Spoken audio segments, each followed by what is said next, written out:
JPSC jet या फिर UGC net की प्रिपरेशन कर रहे हो तो ये स्पेशल सीरीज आप लोगों के लिए डेफिनेटली काफी इंपॉर्टेंट होने वाला है, जो कि मैं आप लोगों के लिए MWF में सुबह 7:30 बजे कवर करता हूँ। So don't be miss out. और ये आप लोगों की आज की 12वीं सेशन होने वाली है। ऑलरेडी 11 सेशन हम लोगों ने कवर कर लिए हैं। नहीं देखा है तो डेफिनेटली जा करके आप लोग पूरी की पूरी कंप्लीट प्लेलिस्ट चेकआउट कर लीजिए। एंड सबसे इंपॉर्टेंट, जिन्होंने जेट की फॉर्म फिल नहीं की है जाके फिल कर लो। 1 दिसंबर तक इसके लास्ट डेट होने वाली है। और यूजीसी नेट आपका जो जनवरी में एग्जाम्स है उसके लिए पूरी की पूरी सीरीज काफी इंपॉर्टेंट होने वाली है। सबसे इंपॉर्टेंट चीज कि आपको पता है कि मैं आपको वीक में 3 दिन, मंडे, वेडनेसडे और फ्राइडे सुबह 7:30 बजे कनेक्ट होता हूं। So don't be miss out. Videos को देखना प्रॉपरली ना भूले, क्योंकि पढ़ना सबसे ज्यादा जरूरी होता है। सिलेक्शंस के लिए सिर्फ एक ही चीज की रिक्वायरमेंट होती है, वो है कंसिस्टेंसी के साथ में किया गया मेहनत। So don't be miss out, ठीक है ना। सिलेक्शंस चाहिए तो भैया ये तो करना ही पड़ेगा, याद रखिए। तो चलिए शुरू करते हैं सेशंस को बिना किंतु परंतु किए हुए। और जिन्होंने अभी तक हमारे टेलीग्राम ग्रुप या लक्ष्य एकेडमी ऐप डाउनलोड नहीं किया, लिंक आपको डिस्क्रिप्शन में मिल जाएगा, फटाफट जाएं डाउनलोड करें और अपने जो सिलेक्शन कोर्सेस हैं डेफिनेटली जाके एनरोल कर सकते हैं। और जिन्होंने जेट वाले कोर्सेज ज्वाइन नहीं किए, उसमें ऑलरेडी जो डिस्काउंट चल रही थी वो भी कंटिन्यू है। 1500 का जो स्पेशल डिस्काउंट था वो ऑलरेडी गोइंग ऑन है। So don't be miss out, जाके ज्वाइन कर सकते हैं। तो चलिए शुरू करते हैं सेशन को। एंड फर्स्ट ऑफ ऑल सभी लोगों को राधे राधे, ठीक है ना। तो क्लासेस की बात करूं तो क्लासेस में हम आपके साथ में पेपर 1 तो कवर करेंगे ही, पेपर 2 को भी प्रॉपरली, यानी कि जो कॉमर्स का पार्ट है वो तो होगा ही, यानी पेपर 1 और पेपर 2 दोनों कवर होने वाले हैं। नोट्स प्लस टेस्ट दोनों मिलेंगे लाइव, और सेल्फ में आपको प्रैक्टिस टेस्ट दिया जाएगा, लाइव डाउट सॉल्यूशन, और लैंग्वेज हिंदी और इंग्लिश दोनों सेशंस में मिलने वाले हैं, ठीक है। तो चलो शुरू करते हैं क्लासेस को। सबसे पहला क्वेश्चन आप लोगों के सामने ये रहा। चलिए जल्दी से सॉल्व करके बताइए क्या होगा इसका करेक्ट आंसर। क्या है क्वेश्चन में? After 30 days of a dividend declaration, dividend के डिक्लेरेशंस के बाद within how many days must unpaid dividend amounts be moved a special account. ये बेसिकली सेक्शन 124 के तहत में आता है, जिसमें ये कहा गया है, सेक्शन 124 जिसमें कहा जाता है कि अगर मान लो किसी कंपनी ने डिविडेंड डिक्लेयर किया है कि भैया हम पर शेयर को, मान लो हम पर शेयर को भैया 5 रुपए का डिविडेंड देने वाले हैं, ठीक है ना। डिविडेंड डिक्लेयर तो हो गया। डिविडेंड डिक्लेयर करने के 30 दिनों के अंतर्गत में, कितने दिन है हमारे पास टाइम है? 30 डेज। अगर 30 डेज के अंतर्गत में उन्होंने डिविडेंड अपने शेयर होल्डर्स को नहीं पे किया, तो फिर वो एक स्पेशल अकाउंट में मूव कर देते हैं। ये सारा फंक्शन कौन करेगा? सेबी के देख रेख में होता है। क्वेश्चन इज, तो उसके बाद कितने दिनों के अंतर्गत में स्पेशल अकाउंट में भेजा जाएगा? चलिए जल्दी से चूज करेंगे आंसर। आंसर इज 10 डेज के अंतर्गत में इसको फिर भेजा जाता है, ठीक है ना। चलिए आगे बढ़ते हैं अगले क्वेश्चन की ओर। और उसी को देख सकते हैं, वहां पर फटाफट प्रॉपर लिखा हुआ है, uh companies act 2013 section 124 unpaid dividend amount must be uh transferred uh special unpaid dividend account within 10 days after expiry of 30 days. 30 दिनों के खत्म होने का, यानी अनाउंस करने के 30 दिन के खत्म होने के बाद सेक्शन 124 में कहा गया कि भैया 10 दिन के अंतर्गत में स्पेशल अकाउंट में जो डिविडेंड आपने डिक्लेरेशन किया है उसको भेजना पड़ेगा, ताकि वो शेयर होल्डर्स को दिया जा सके, ठीक है। Next, audit of the joint stock companies is conducted in order to. क्या है क्वेश्चन में कि जो ऑडिट किया जा रहा है किसकी? ज्वाइंट स्टॉक कंपनी को, वो किस ऑर्डर में कनेक्ट किया जाता है? प्रॉफिट को देखते हुए कि जो प्रॉफिट इंक्रीज हो रही है उसके लिए, increase in goodwill, goodwill increase हो रही है इसके लिए, या मीट द स्टेटरी रिक्वायरमेंट, जो स्टेटरी रिक्वायरमेंट है। स्टेटरी में जब भी आता है बात, मैं हमेशा बोलता हूं समझ लीजिए एज पर द लॉ, यानी कि जो लॉ की रिक्वायरमेंट है उसको पूरा करने के लिए ये पूरा किया जा रहा है। किसके लिए हो रहा है? और दूसरा, satisfy the share holder, share holder satisfy करने के लिए। अगर आप देखेंगे, अगर यहाँ प्रॉपरली ऑर्डर की बात हो रही है चीजों को अरेंज करने की, तो हम लॉ के तहत में जाने की बात करेंगे, यानी कि कानूनी जरूरतों को पूरा करने के लिए हम ज्वाइंट स्टॉक कंपनी में ऑडिट को करवाते हैं, राइट। चलिए बहुत बढ़िया, आगे बढ़ते हैं अगले क्वेश्चन में। Which of the following the best describe auditing. एकदम सिंपल सा क्वेश्चन है कि भैया ऑडिटिंग क्या है वो बताइए।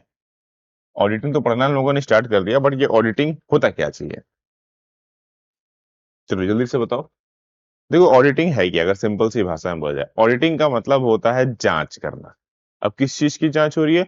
तो जो हमारे बुक्स ऑफ अकाउंट है, जितने भी हम लोगों ने ट्रांजेक्शन्स किए हैं, जितने भी हमारे फाइनेंशियल पोजीशन है, या हमारे प्रॉफिट एंड लॉस है, या फिर कैश फ्लो सिस्टम है, यानी कि जो भी हमारा फाइनेंशियल स्टेटमेंट है, उनकी प्रॉपर तरीके से जांच करना।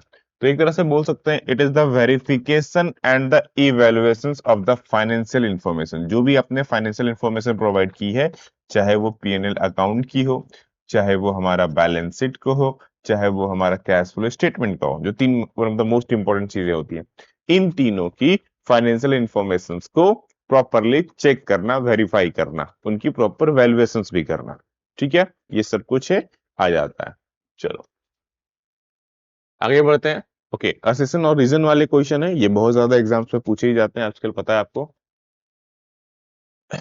सबसे आसान तरीका है कि दोनों को पढ़िए और चेक कीजिए कि क्या सही है और क्या गलती है, दैट्स इट। सबसे पहला काम वही होना चाहिए आपका। External evidence obtained directly from a third party is more reliable then internal evidence. क्या है कि थर्ड पार्टी से सीधे मिलने वाले जो सबूत होंगे, वो अंदरूनी सबूत के ज्यादा भरोसेमंद होंगे। यानी कि बाहरी लोगों के द्वारा अगर हमें कोई सबूत मिलता है जो कि हमें इंटरनल लोगों ने बताया, तो ज्यादा अच्छा होगा। अब कहने का मतलब, ये पेन जिसकी है, एक दुकानदार के पास गया पेन खरीदने, वो बोला सर ये सबसे बेस्ट पेन है सर, 500 रुपए की पेन है। यही सेम पेन बगल की दुकान में जाकर के मिला, 200 रुपए में मिल रही है। भाई जिसकी थी उसके लिए बेस्ट है, वो दो 500 बता रहा है, भाई उसके हिसाब से 500 है, बट रियलिटी ऑफ दैट ये बाजार में 200 में मिल जाती है। सेम उसी तरह से अगर कोई एसेट की वैल्यूएशन है, मान लो वैल्यू करने वाली है, और जब हम ऑडिट करने गए हैं, तो जिस कंपनी में जा रहे हैं भैया वो तो सही बोल रहा है कि हाँ यार बहुत अच्छा है, बट जब रियलिटी ऑफ दैट बाहर हम आकर चेक करते हैं, तो हमें डिफरेंस देखने को मिलता है। तो ये बेसिकली आती है हमारी क्या, कि बिल्कुल एग्जैक्टली सही है। एक्सटर्नल से हमें बहुत अच्छे अच्छे एविडेंस मिल जाते हैं रिगार्डिंग ऑफ द वैल्यूएशन। ये वैल्यूएशन से बहुत काम आता है। ठीक है, ध्यान रखिएगा, वैल्यूएशन में चीजों को मापने, नोकने, जोखने में, उसमें काम आता है। तो external evidence can not be manipulated by the client. बोला जो एक्सटर्नल एविडेंस है वो क्लाइंट के द्वारा बदला नहीं जा सकता। क्या ऐसा कुछ हो सकता है क्या कि बदला ना सक एकदम बदला जा सकता है? भाई पॉसिबल सब कुछ है कि बदला जा सके, ऐसा कुछ नहीं क्लाइंट के द्वारा उसको बदला नहीं सकता, बदला हर कुछ जा सकता है। तो ये चीज तो भैया गलती है कि can not be a manipulated, बिल्कुल बदल सकता है वो, उसको कोई बड़ा चीज नहीं है। So a is true. ठीक है, next, internal check reduce the chance of fraud and error. देखो सबसे पहली बात तो ये हमें पता होना चाहिए, जो इंटरनल चेक है वो एक तरह का कॉन्टिन्यूअस जांच होता है ना। ये एक कॉन्टिन्यूअस जांच होता है। तो जब हम कॉन्टिन्यूअस जांच करते हैं, इंटरनल की प्रॉपरली बार बार चेक देख रेख करते रहते हैं, तो फ्रॉड होने के जो चांस है, गलती होने के जो चांस है, वो कम हो जाते हैं। ऐसा नहीं कि खत्म हो जाते हैं, कम हो जाते हैं। हाँ बात तो सही है ये, है ना, बात तो बिल्कुल सही है, कोई शक नहीं है इसमें। Work of one employ is automatically checked by another employ. अब इंटरनल चेक में होता क्या चाहिए, इंटरनल चेक में मान लो एक है, दो है, तीन है, चार है, पांच है, मान लो ये एम्प्लॉयज हैं, काम कर रहे हैं। तो यहाँ पर क्या होगा, इसका काम ये चेक कर लेगा, इसका काम ये चेक करेगा, इसका काम ये चेक करेगा, इसका काम ये चेक करेगा, इसका काम ये चेक करेगा, इसका काम ये चेक कर लेगा। तो यहाँ पर क्या है कि एक एम्प्लॉय का वर्क दूसरे एम्प्लॉय के द्वारा ऑटोमेटिकली जांच कर लिया जाता है। बात सही है, this is called internal audit. तो ये भी सही है, ये भी सही है। हाँ, both are true and are जो है वो रीजन को एक्सप्लेन करता है। ठीक है, नेक्स्ट फिर से क्या है, सेम क्वेश्चन, असेसन और रीजन वाले। चलिए फटाफट चूज कीजिए क्या होगा correct answer. Mortality affect the nature and extent of audit procedure। क्या है क्वेश्चन में, जो मर्टेलिटी है वो ऑडिट प्रोसेस के नेचर और उसके जो कार्य करने के तौर तरीके हैं उसमें असर डालती है। यानी कि नेचर और उसके प्रोसीजर्स में अफेक्ट डालती है। क्या ये सही है? सबसे पहली बात यहाँ पर मर्टेलिटी वाला कॉन्सेप्ट समझते हैं। मोर्टेलिटी हम लोगों ने अकाउंटिंग वाले कॉन्सेप्ट में समझा था, जिसमें हम लोगों ने क्या देखा था कि भैया किसी चीज को कब खर्च मानना है, किसी चीज को कब एसेट्स मानना है, ये समझ। तो एक ऑडिट के केस में ये चीजें समझने की नीड होती है कि भैया कौन सा खर्च है, कौन सा एसेट है, कौन सा एक्सपेंस है, और अगर कोई एसेट है तो वो शॉर्ट टर्म के लिए है, लॉन्ग टर्म के लिए। तो इस कॉन्सेप्ट को समझना बहुत इंपॉर्टेंट है, और डेफिनेटली ये उनके काम में बहुत ज्यादा दिक्कत देती है, क्योंकि ये हर कंपनी के पॉइंट ऑफ व्यू पर अलग अलग होता है। ठीक है। नेक्स्ट क्या है हमारे पास? Immaterial items required a more audit evidence than a material item. बोला जा रहा है कि जो इम मेटल आइटम है, इम मेटल आइटम को हम बेसिकली एक्सपेंस कंसीडर करते हैं, और मटेरियल आइटम को हम एसेट्स कंसीडर करते हैं। इम मेटल मेटल के कंपेयर में इम मेटल में ज्यादा हमें ऑडिट की रिक्वायरमेंट होती है। एक्सपेंस में ज्यादा फोकस नहीं किया जाता है, बल्कि हम एसेट्स पे ज्यादा फोकस करते हैं, क्योंकि यहां से हमें वैल्यू मिलता है। और ये तो एक्सपेंस हो गया भैया, उस पर्टिकुलर फाइनेंशियल ईयर में खत्म हो गया। तो ये तो ढूंढना बहुत आसान है एज पर कंपेयर ऑफ इसके, तो ये तो गलत हो गया। ठीक है। क्लियर है ये चीज? चलिए बहुत बढ़िया। नेक्स्ट। ओके। चीजों को मर्ज करना है हमें। टाइप ऑफ ऑडिट दिया हुआ है, स्टेटरी audit, internal audit, audit cost audit और मैनेजमेंट ऑडिट। स्टेटरी ऑडिट मैंने स्टार्टिंग में कहा, जो लॉ के द्वारा होता है। एकदम स्टार्टिंग में ही मैंने आपको बताया था कि जो लॉ के द्वारा होता है। तो चलो जल्दी से बताओ, लॉ के द्वारा कौन सा होता है?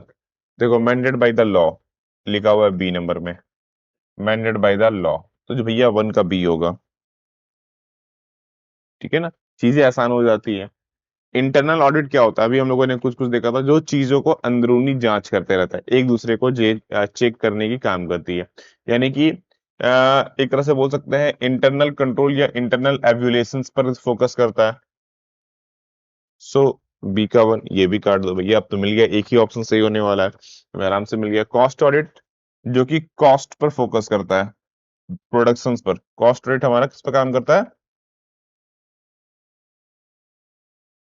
प्रोडक्शन पर काम करता है। मैनेजमेंट ऑडिट हमारा इफिशिएंसी को देखता है। क्लियर है यहाँ पर? ठीक है। तो स्टेटरी ऑडिट मैंडेटरी ऑडिट है under the law to check the true and fair financial statement. तो स्टेटरी ऑडिट की अगर मैं बात करूं, तो ये क्या दिखाता है? ये ट्रू और फेयर फाइनेंशियल स्टेटमेंट को चेक करने का काम करता है।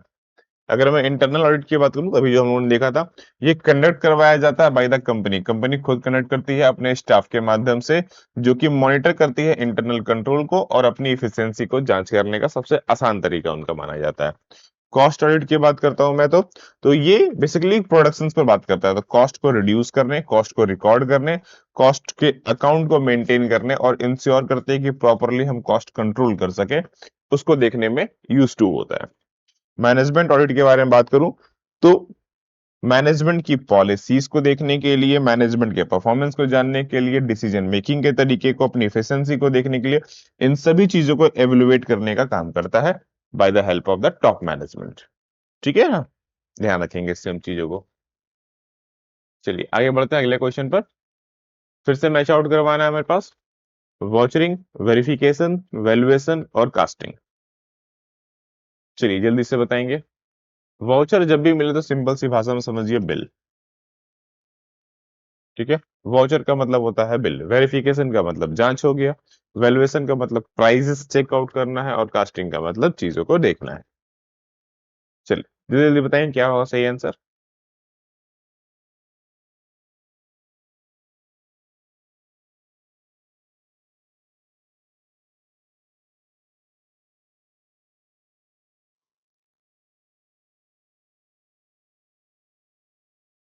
वाउचर बिल्स में क्या होगा? तो भैया, जो हमारे पास जो बिल है वो चेक करना है, यानी checking a posting in a ledger, checking existing assets, assigning a correct value of the assets, checking the accuracy, additions. चलिए जल्दी से बताएंगे किस किस में कौन कौन सा चीज आने वाला है। सबसे पहला, अगर मैं वाउचर्स की बात करता हूँ, वाउचर्स किस में जाने वाला था? वाउचर्स भैया checking the posting in a lizards, जो बिल्स में है उसमें प्रॉपर अकाउंट में ट्रांसफर हुआ है या नहीं हुआ, वो चेक करने का काम तो वो कर देगा। ए का वन किस में है क्या? अच्छा, एक ही में है भैया। आंसर मिल गया हमें ऐसे भी। तो टू का क्या होगा? वेरिफिकेशन। वेरिफिकेशन किस चीज का कर रहे हैं? वैल्यू का। कि भैया जो हमने एसेट की वैल्यू लगाई है वो सही लगाया है या नहीं लगाया है, ठीक है ना, उस चीज को चेक करने का। अब वैल्यूएशन किसकी चेक करोगे? ऑफ कोर्स जो भी हमारे पास एसेट्स आज एग्जिस्ट करते हैं, आप उसकी ही वैल्यूएशन करने वाले हो। कि भैया आपने बोला है कि 10 करोड़ की संपत्ति है, तो 10 करोड़ की संपत्ति होना भी तो चाहिए, तो वो चेक करने का काम है। और कास्टिंग बेसिकली एक्यूरेसी चेक करना रिगार्डिंग ऑफ द जो भी आपने एडिशन से लगाए हैं उसको देखते हुए। सो ये तो हुए हमारे सेशंस कंप्लीट, ठीक है। चलो आगे बढ़ते हैं नेक्स्ट क्वेश्चन की ओर। If an auditor detected fraud above the prescribed limit, he must report to the central government within। Question में क्या है कि अगर एक ऑडिटर को फ्रॉड के बारे में पता चलता है, तो सेंट्रल गवर्नमेंट को वो कितने दिनों के अंतर्गत में उसके बारे में बताएगा। यानी कि एक ऑडिटर को तय लिमिट के अंतर्गत में ज्यादा फ्रॉड पता चलने पर सेंट्रल गवर्नमेंट को बताने की नीड है। कितनी फ्रॉड? 1 करोड़ से ऊपर वाली। 1 करोड़ से ऊपर वाली फ्रॉड सेंट्रल गवर्नमेंट को बताना होता है एक ऑडिटर को। क्वेश्चन इस कितने दिनों के अंतर्गत में, जब उसको पता चला वहां से कितने दिनों के अंतर्गत में बताएगी। चलो जल्दी से बताओ।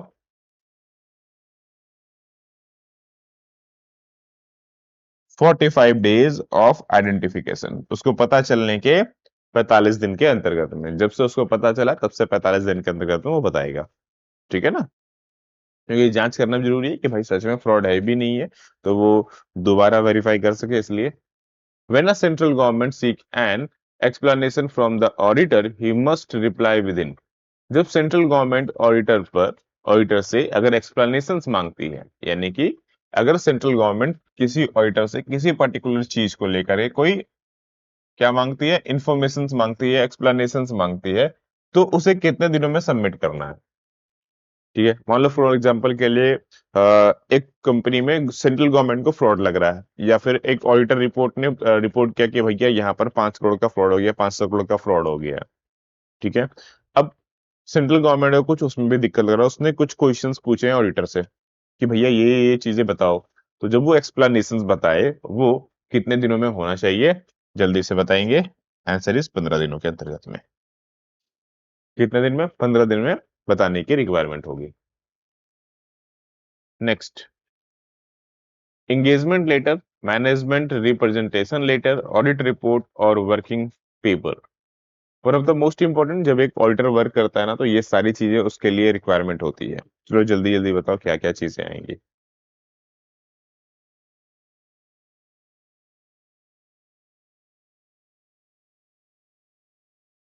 एंगेजमेंट लेटर क्या है? एंगेजमेंट लेटर एक तरह से बोल सकते हो सिंपल सी भाषा में, एक ऑडिटर जब काम करना शुरू करता है तो वो किस किस एरिया पर काम करेगा, कहाँ कहाँ पर काम करेगा, किन किन पॉइंट पर फोकस करेगा, उसकी जांच होती है। यानी कि स्कोप ऑफ द ऑडिट की बात होती है। वन का बी, ये एक ही से आंसर बन जा रहा है, बड़ा आसान से बन जा रहा है, बहुत अच्छी बात है।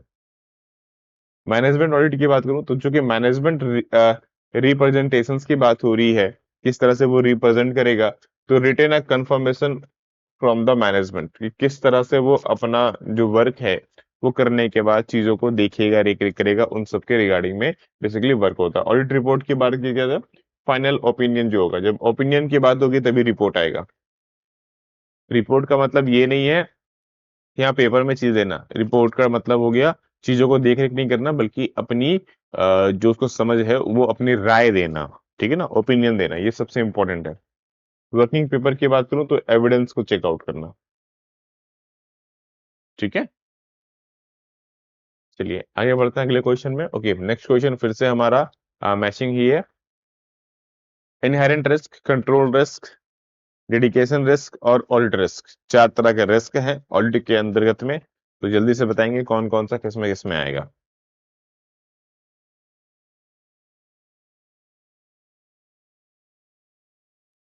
अच्छा, इनहेरेंट रिस्क कहाँ से आता है? इनहेरेंट रिस्क मतलब वो हो गया जब किसी भी काम को आप कर रहे हो और उसमें बाय द नेचर वो काम आता है, बाय द नेचर वो है। फॉर एग्जाम्पल आप गाड़ी चला रहे हैं, तो गाड़ी चला रहे हैं और आपका ध्यान भटक जाए तो गिरने की संभावना, गाड़ी चलाने में एक्सीडेंट होने की संभावना। तो इनहेरेंट ये सब चीजें मतलब एक तरह से बोल सकते हैं बाय द नेचर ये सम्मिलित होता है। तो risk due to a nature in a business, हर बिजनेस के नेचर में चीजें अलग अलग हो सकती हैं। तो ये तो मिल जाएगा हमें। वन का सी है क्या? अच्छा, ए में ही है भाई, इसी से काम बन गया। ठीक है, एक ऑप्शन से ही काम बन जा रहा है अभी, तो बहुत अच्छी बात है। कंट्रोल रिस्क की बात किया जाए, risk due to weak internal control, अगर वीक इंटरनल कंट्रोल होगा तो कंट्रोल रिस्क में इश्यूज आ जाएगा, काम सही से नहीं हो पा रही है उस चीज को देखते हुए। डेडिकेशन रिस्क की बात किया जाए, risk that uh auditor fail to detect uh, जो भी मिस्टेक्स थे, जो भी मिस स्टेटमेंट है, उसको अगर फाइंड आउट नहीं कर पा रहा है तो प्रॉपर वो डेडिकेशन नहीं दिखा रहा है। ठीक है ना, गलती है पता नहीं चल रहा है, इसका मतलब जाहिर सी बात है आप अपना 100% नहीं दे रहे हो, या तो ऑडिटर बेकार है। दो ही चीजें हो सकती है। ऑडिट रिस्क की बात किया जाए तो auditors basically combination of all risk, जितनी भी सारे रिस्क हैं सबको मिला दो, this is called audit risk. ठीक है, क्योंकि सारे रिस्क इसके अंदर आएंगे फिर। क्लियर है? चलिए बहुत अच्छे, आगे बढ़ते हैं। CAG must comment on a audit report of a government company within how many days from receipt of auditor report। अब यहाँ पर क्या है, CAG की रिपोर्ट मिलने के कितने दिनों के अंतर्गत में सरकारी कंपनी को ऑडिटर रिपोर्ट पर कमेंट करना होता है। यानी कि CAG ने किसी ऑडिट रिपोर्ट पर कुछ डिटेलिंग या फिर कुछ निष्कर्ष निकाला या फिर कुछ अपडेट किया। क्वेश्चन इज कि जब ये रिपोर्ट मांगते हैं एक ऑडिटर से, तो कितने दिनों के अंतर्गत में सरकारी कंपनी को उस ऑडिट रिपोर्ट पर अपना वक्तव्य बताने की रिक्वायरमेंट होती है, या फिर उसके रिगार्डिंग में वो बताएगा कंपनी को। ठीक है ना, कंपनी के ऊपर में ये क्लेम है, तो भैया कंपनी को 90 दिनों का समय मिलता है इसके लिए। ये डेज वाले क्वेश्चन अच्छे से रखना, बहुत सारे काम आते हैं, बहुत बार पूछे जाते हैं एग्जाम्स में। चलिए आगे बढ़ते हैं। Cost auditor must submit a cost audit report due to a board within how many days of the close of the financial year? क्या है? कॉस्ट ऑडिट को फाइनेंशियल ईयर खत्म होने के कितने दिनों के अंदर में बोर्ड को कॉस्ट ऑडिट रिपोर्ट जमा करनी होगी। कॉस्ट ऑडिट रिपोर्ट जमा करने की बात हो रही है एक कॉस्ट ऑडिटर के द्वारा। कॉस्ट ऑडिट होता क्या है, सबसे पहले ये समझ लीजिए।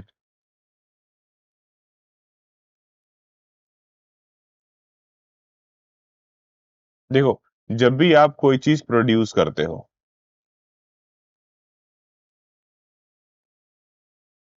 तो जब भी आप कुछ प्रोडक्शन करते हैं, इसमें लगने वाला जो भी कॉस्ट होगा उसको देखिएगा। जो भी अलग अलग प्रोसेस में कॉस्ट लगेगा वो देखिएगा। जितने भी पार्ट्स में अलग अलग प्राइजेस क्रिएट हुए हैं उसको समझेगा। तो ये सारी चीजें जब हम बना करके सबमिट करते हैं, this is called cost audit report. ठीक है ना। क्वेश्चन इज कि how many days from the financial year. 150 दिनों का समय मिलता है दोस्त, 150 दिनों का समय मिलता है। ठीक है, आगे बढ़ते हैं। अच्छा, इसी चीज में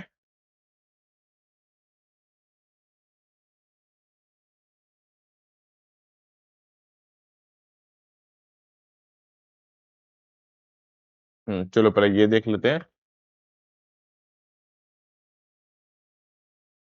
पहले ये दोनों क्वेश्चन डिस्कस कर लेते हैं, फिर वो चार्ट दिखा दूंगा, ठीक है आपको। Within how many days in corporate must a government company inform a CAG for auditor appoint. यानी कि एक सरकारी कंपनी के इनकॉर्पोरेशन होने के कितने दिनों के अंतर्गत में हम ऑडिटर को अपॉइंट करेंगे। सिंपल सा क्वेश्चन ये है कि एक सरकारी कंपनी है हमारे पास, वो इनकॉर्पोरेट हो गई है। अब कितने दिनों का समय मिलेगा उसमें ऑडिटर अपॉइंट करने में, रिगार्डिंग ऑफ द CAG कितने दिनों समय मिलता है सर? 30 दिनों का। ठीक है, next. If CAG does not appoint an auditor within 180 days from the start of the financial year, who will appoint? Question is कि अगर CAG अपॉइंट नहीं कर पाता है, ठीक है ना, एक ऑडिटर को with in 180 days from the starting, तो फाइनेंशियल ईयर के, तो कौन अपॉइंट करेगा? अब चलो बताओ, 180 डेज के ही अंदर पूरा का पूरा सारा काम होगा, तो अब बताओ कौन अपॉइंट करेगा? Board of directors. ठीक है, कौन करेंगे? Board of director. ये चार्ट आपके लिए है, जो आपको ध्यान से समझ लेना है। ठीक है ना? किसमें है भैया? गवर्नमेंट कंपनी के लिए स्पेशली बनाया है हमने चार्ट।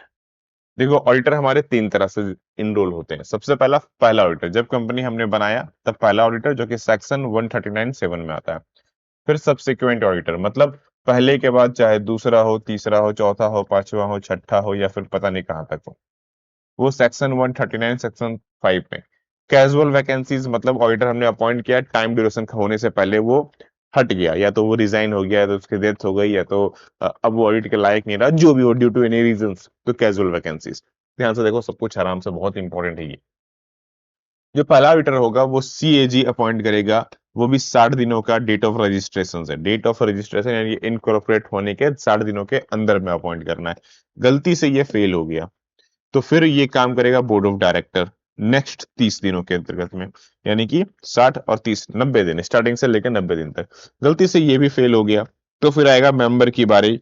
मेंबर अपॉइंट करेगा उसको ईजीएम मीटिंग से, यानी कि जो हमारा ईजीएम मीटिंग होता है उसमें विद इन 60 दिन, 60 दिनों के अंतर्गत में वो अपॉइंट करेगा। और ये जो हमने ऑडिटर अपॉइंट किया दोस्त, ये अपनी पोजीशन फर्स्ट एजीएम तक होल्ड करके रखेगा। ठीक है? सब्सिक्वेंट की बात करता हूं तो इसको सीएजी करेगा within 180 day from the date of the commencement of the financial year. जो फाइनेंशियल ईयर स्टार्ट हुआ है उसके 180 दिनों के अंतर्गत में वो अपॉइंट करेगा। कौन? सीएजी करना है। और ये भी अपनी पोजीशन को फर्स्ट एजीएम तक होल्ड करके रखेगा। बीच में अगर कैजुअल वैकेंसी हो जाती है तो भैया फिर से सीएजी अपॉइंट करेंगे with in 30 day from the vacancy, vacancy होने के 30 दिनों के अंतर्गत में। गलती से ये फेल हो जाते हैं, गलती से ये फेल हो गए तो बोर्ड ऑफ डायरेक्टर करेंगे विद इन 30 डे। और ये भी अपनी पोजीशन फर्स्ट एजीएम तक होल्ड करके रखेंगे। तो ये पूरी की पूरी इंपॉर्टेंट चीजें ध्यान रखना, काफी इंपॉर्टेंट है आपके लिए। नेक्स्ट देखो, वैसे तो अकाउंटिंग स्टैंडर्ड भी होता है, फिर एक स्टैंडर्ड ऑफ ऑडिटिंग होता है। तो स्टैंडर्ड ऑफ ऑडिटिंग से बहुत सारे क्वेश्चंस तो नहीं बनते, लेकिन हाँ, जो जो इंपॉर्टेंट है वो मैं आपके लिए लेकर के आया हूँ। इससे ये क्वेश्चंस ऐसे हैं, ये टॉपिक्स ऐसे हैं जो बहुत बार पूछे गए हैं, दैट्स व्हाई मैं स्टैंडर्ड्स को लेके चल रहा हूँ। 200, 300, 230 और 500। ठीक है, चलो जल्दी से बताओ कौन कौन किस में आएगा। 200 किस में आता है?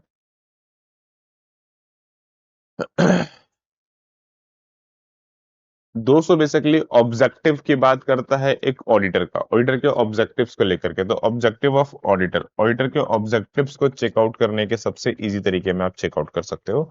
ऑडिटर के ऑब्जेक्टिव को चेक करता है। अगर मैं 300 की बात करूं तो 300 जो है वो चेकआउट करता है प्लानिंग ऑफ द ऑडिट, क्या प्लानिंग चल रही है, कैसे चीजों को करना है उसको देखने के लिए। 230 की बात करूं तो हर वो डॉक्यूमेंट्स जो ऑडिटर के लिए यूज टू है। और 500 की बात करूं तो एविडेंस को देख के चलती है ये। ठीक है, तो चीजों को मैंने वो वही हाईलाइट किया है जो आपके लिए काम का है। ठीक है ना? चलिए आगे बढ़ते हैं। The first auditor of the non government company. अच्छा, अभी तो हमने गवर्नमेंट कंपनी की बात की, अब बात करते हैं नॉन गवर्नमेंट कंपनी की। पहला ऑडिटर अपॉइंट कर रहे हैं वो भी नॉन गवर्नमेंट कंपनी में, appointed by the board of board with in, मतलब हाउ मेनी डेज। सबसे पहली बात हमने देखा था कि गवर्नमेंट कंपनी में सीएजी अपॉइंट कर रहा था। ठीक है ना? यहाँ पर कौन अपॉइंट करेगा? सीएजी तो नहीं करेगा, बोर्ड ऑफ डायरेक्टर करेंगे। तो जो बोर्ड है वो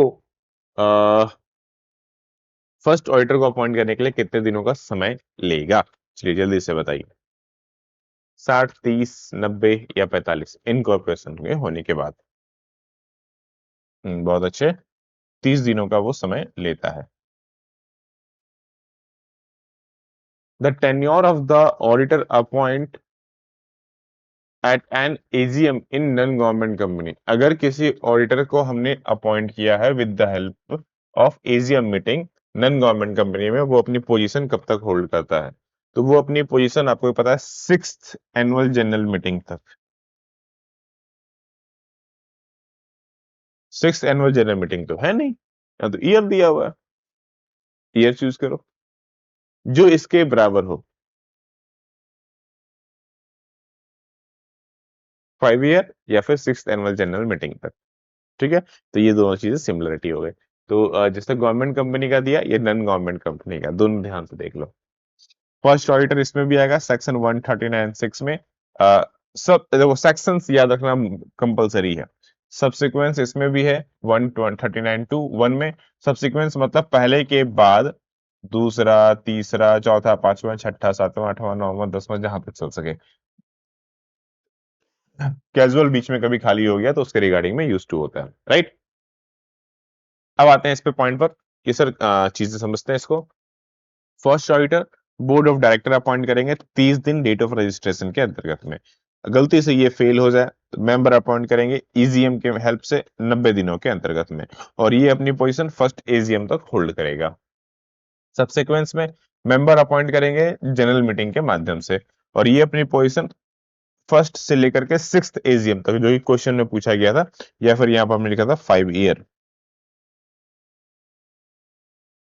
तक होल्ड करके रखेगा। कैजुअल वैकेंसी बीच में जब भी खाली हो जाएगा उसके 30 दिनों के अंतर्गत में बोर्ड ऑफ डायरेक्टर को, और ये अपनी पोजीशन नेक्स्ट एजीएम तक होल्ड करके रखेगा। ठीक है, तो ये सारी चीजें आपको याद रखनी है, ना केवल अपॉइंट, कौन अपॉइंट करेगा, कितना दिन में अपॉइंट करेगा, कौन सा सेक्शन लगने वाला है, वो अपनी पोजीशन कब तक रखने वाला है। ये सारी की सारी चीजें आपके लिए काफी हेल्पफुल है, याद रखना है बॉस, भूलना नहीं है। Next, ADT. देखो एडीटी से बहुत सारे क्वेश्चंस पूछे जाते हैं, अक्सर पूछे जाते हैं। एडीटी 1, एडीटी 2, एडीटी 3, एडीटी 4, चार एडीटी हैं जो कि सबसे इंपॉर्टेंट हमारे लिए होते हैं। ये फॉर्म्स है असल में, तो क्वेश्चन इनसे ही पूछा जाता है, तो जल्दी जल्दी बताइएगा। एडीटी 1 किस लिए काम आता है? एडीटी बेसिकली ऑडिटर को अपॉइंटमेंट के लिए काम आता है। तो notice for the appointment of ROC, जो रजिस्ट्रार ऑफ कंपनी है, ऑडिटर हमने अपॉइंट कर लिया है, इसके रिगार्डिंग में अपडेट करने के लिए काम आता है। एडीटी 2 की बात करूं, application to central government for the audit removal. देखो ध्यान से देखो, पहले में हमने अपॉइंट किया उसके बारे में बात करते हैं, दूसरे में हम हटाने की बात करते हैं सेंट्रल गवर्नमेंट से, ठीक है ना। तीसरे में हम नोटिस देते हैं registration by the audit, resignation by the auditor. अगर कोई ऑडिटर खुद से रिजाइन कर रहा है तो वो इसके रिगार्डिंग में बात करेगा। एडीटी 4 में एक auditor on a government company account, एक ऑडिटर जो है वो रिपोर्ट करता है गवर्नमेंट कंपनी को रिगार्डिंग ऑफ द अकाउंट्स को लेकर के। तो ये सीक्वेंस में था, तो आपके लिए इजी हो गया, लेकिन ये एडिटिव याद रखो, बड़े काम का है। तो ये तो हुए हमारे 20 क्वेश्चन पूरे के पूरे कंप्लीट। कितने स्कोर आप लोगों ने किया, डेफिनेटली कमेंट करके बताना है कि हाँ सर हम लोगों ने 20 में इतने स्कोर किए। एंड सबसे इंपॉर्टेंट, जिन्होंने अपनी सेशंस अभी तक पूरी की पूरी नहीं की है, जाके कवर करो, और जिन्होंने कोर्सेस में एनरोल नहीं किया है, जाइए एनरोल कीजिए, क्योंकि मौके बार बार नहीं मिलते हैं। ठीक है, चलिए मिलता हूँ फिर नेक्स्ट क्लास में। और सबसे इंपॉर्टेंट, आज जेट के फॉर्म की लास्ट डेट है, so don't be miss out. ठीक है, जिन्होंने फिल नहीं किया जाकर डेफिनेटली फिल कर लेना। मिलता हूँ फिर नेक्स्ट क्लास में, आप सभी लोगों को राधे राधे।